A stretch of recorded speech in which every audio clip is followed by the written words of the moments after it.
It's an honor to have been asked by the Edward Lipinski Foundation to speak on the importance of Polish economist Michał Kalecki. There's no doubt that Kalecki was initially largely ignored, even by post-Keynesians for many years, despite being embraced by Joan Robinson, the embodiment of Cambridge Keynesian economics. But in the last few decades, and probably the result of the translation of his work into English, it is undeniable that there has been a great rediscovery of his work and that we are living a great Kalecki revival.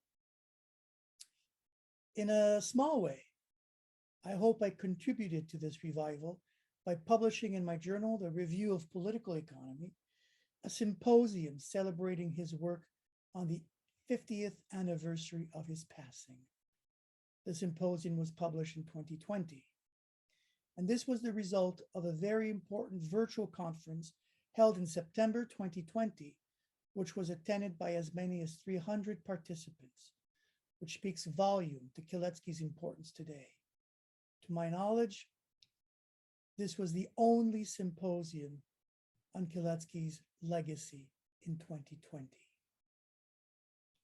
In addition, Routledge has republished the articles in a book which was published in 2021.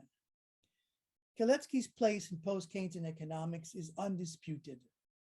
In fact, I would go on to say that much of what passes as post-Keynesian economics today is really inspired by Kalecki. This reflects the importance of income distribution and class conflict, largely ignored by Keynes, but given a place of prominence in Kalecki.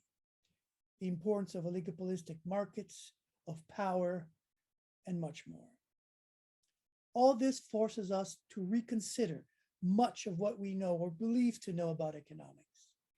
It makes us reconsider inflation, business cycles, growth, pricing, amongst a great many other topics. All this begs the question of why we still call ourselves post-Keynesians. There might have been a time when this was perhaps appropriate or even strategic to associate ourselves to the great name of Keynes, but I would argue not anymore. Today, we are all Kaleckian to a greater degree than we are Keynesian. In an unscientific Twitter poll last year, I asked whether we should call ourselves post-Keynesians or post-Kaleckians. There was over 250 replies. 80% of them replied post-Kaleckians. Today, younger scholars are discovering and rediscovering Kalecki, and in doing so, are guaranteeing the growing relevance of heterodox economics. This is a great time to be a Kaleckian scholar.